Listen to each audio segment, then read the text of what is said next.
Come to think of it, we give dignity to others depending on multiple factors, like social standing, vulnerability, financial position, appearance, or our relationship with them.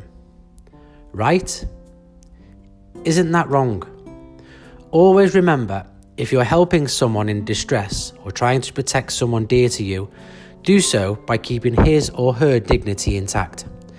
Let's demonstrate this with a story. The story is about people not having equal access to wealth and opportunities. Also, it explores a girl's rights to decide her future. A poor farmer lived in a village with his daughter. He earned a living by cultivating a small piece of land. Times were getting tough as there was no rain for a year. The crops were dying as a result. He realised that other farmers in the village were using tractors and drip irrigation. However, he did not have the money to make similar investments. His young, educated daughter told him, instead of depending on the rain alone, he could consider taking a loan and improving his farming methods. The farmer took his daughter's advice and borrowed some money from the landlord. He was unable to repay the debt within the promised time.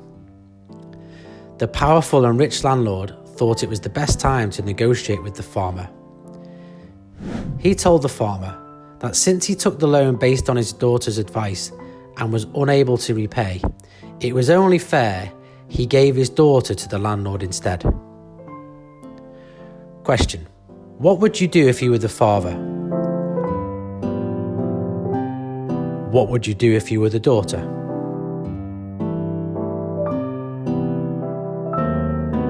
His daughter agreed to the proposal on one condition.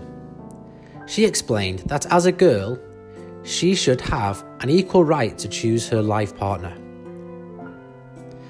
To fulfill her requirements, she asked the landlord to toss a coin and allow her to choose heads or tails. Since they were on a riverside and no coin toss was available, she offered the black and white pebbles lying on the riverbed. She laid down the rules. If she was to pick a black pebble, she is not obliged to marry the landlord. But if she picks the white pebble, she will have to marry the landlord. The landlord quickly agreed to her rules. To ensure the outcome in his favour, he picked a white pebble in each of his hands and asked the girls to choose. The girl thought for a minute and quickly tapped his right hand as her choice. Confused, the landlord dropped the pebble on the ground. "Oops," she said, while searching for the pebble that had got mixed up with the other pebbles.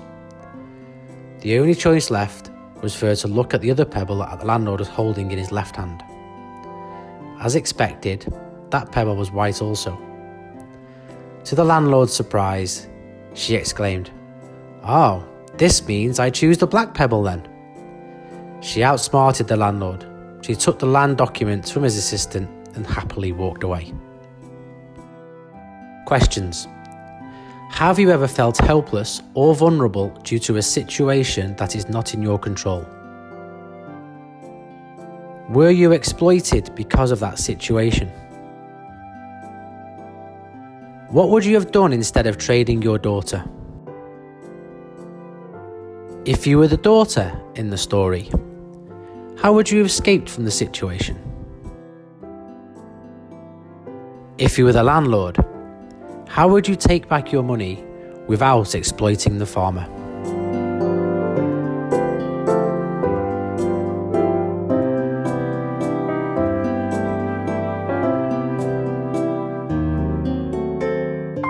There is only one thing humans don't make any compromise with, and that is dignity.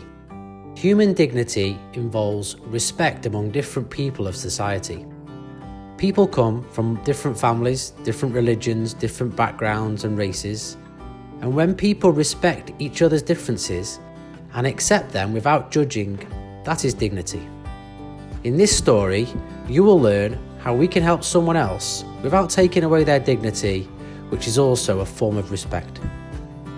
A rich man hired a young boy from the village to work in his house. He treated the boy as his own son. They ate the same food, and each time he bought clothes for his son, he would buy them for the boy as well. The boy was extremely grateful to the rich man, whom he called master.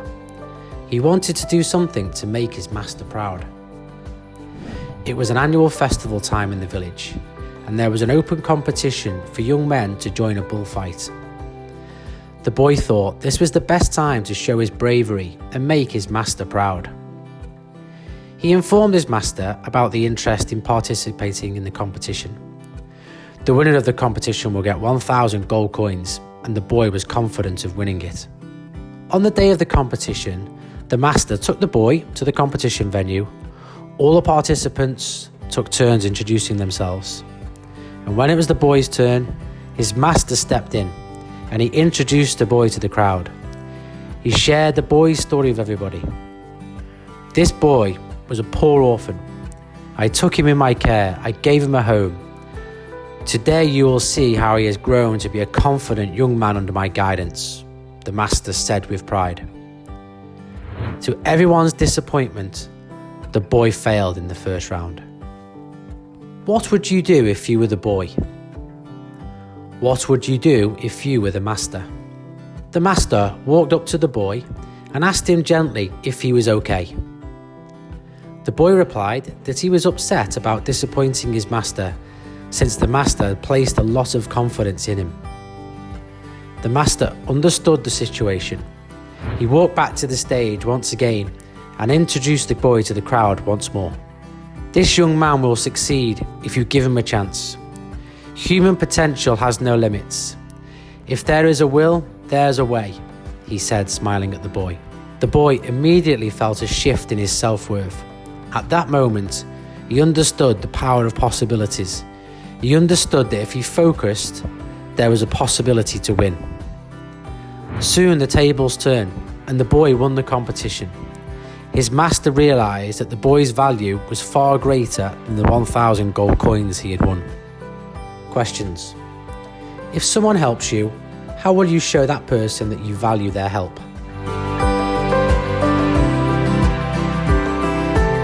In the story, what would you have done to show the respect to the master?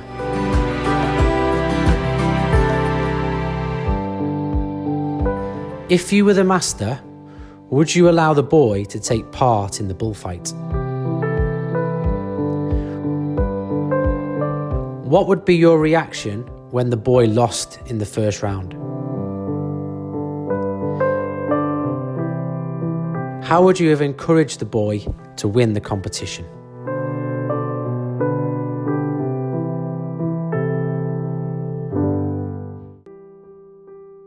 The situations might be different, but this story is to lay emphasis on the importance of human dignity. To err is human. But how will you make someone realise their mistake?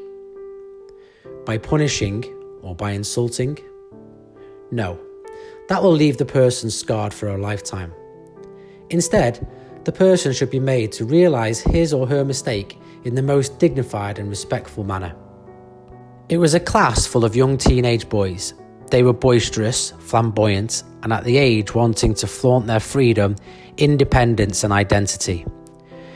It was Richard's birthday a day prior, and his father had gifted him a fitness band, which is a combination of a watch, a camera and a mobile at the same time. James was quite fascinated with the gift Richard had received.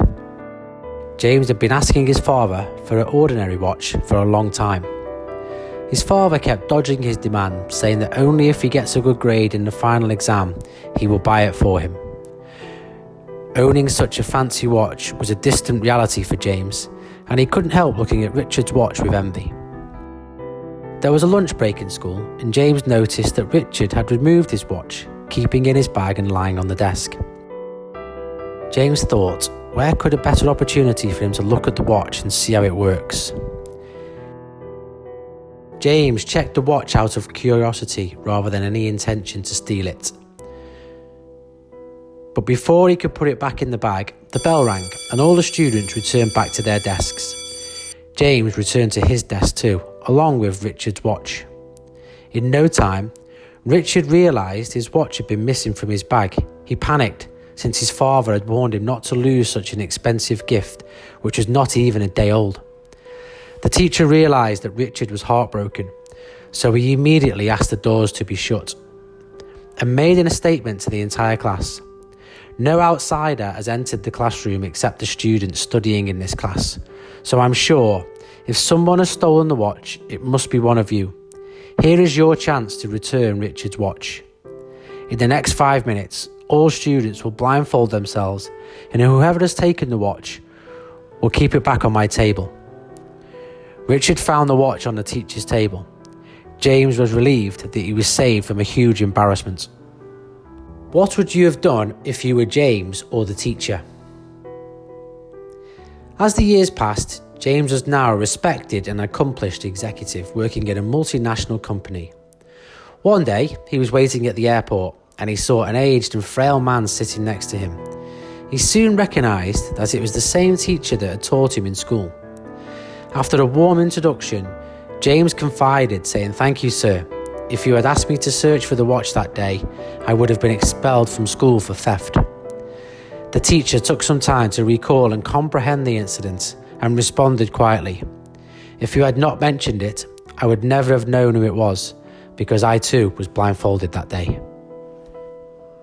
Questions. Is punishment the only way to correct a mistake? If it was a mistake that was unintentional, should the punishment be still the same? If you were punished, what will you experience?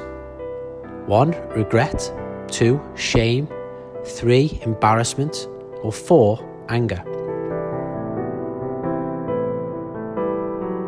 Instead of punishing, if you were forgiven for a mistake, how will you feel? 1. Relieved. 2. Grateful. 3. Mindful. 4. Responsible.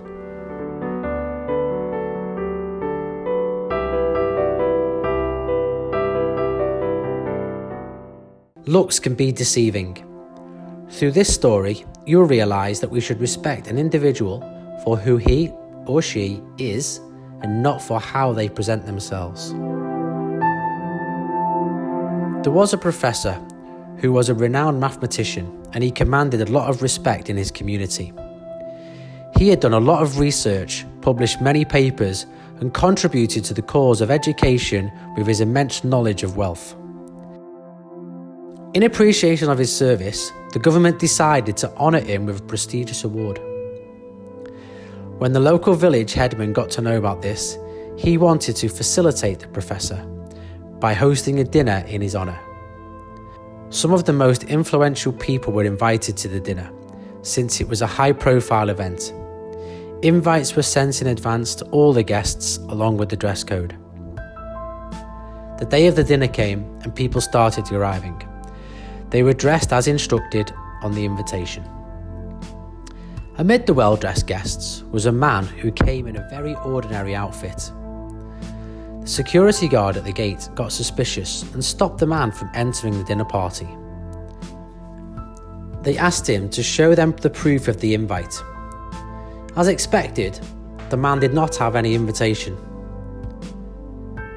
The guard warned the man he would be handed over to the police if he tried to enter such an exclusive event again. As the guests started assembling, everyone was waiting for the chief guest so that the event could begin. However, there was no trace of the professor, and the host was now getting impatient. As he was trying to contact the professor, the security guard came and handed a small parcel to the host.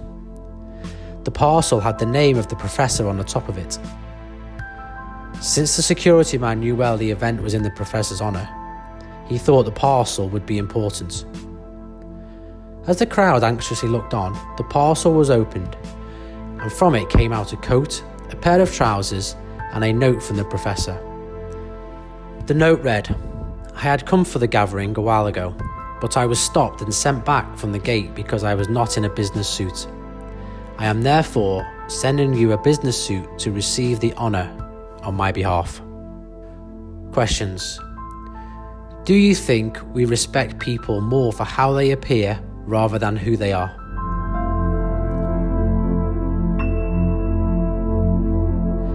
Has there been an incident where someone was initially disrespectful and then became respectful?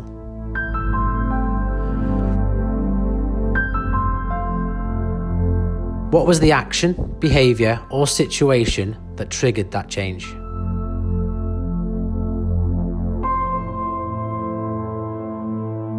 Do you think if you respect someone, you will continue to respect that person forever? Why or how do we continue to respect someone?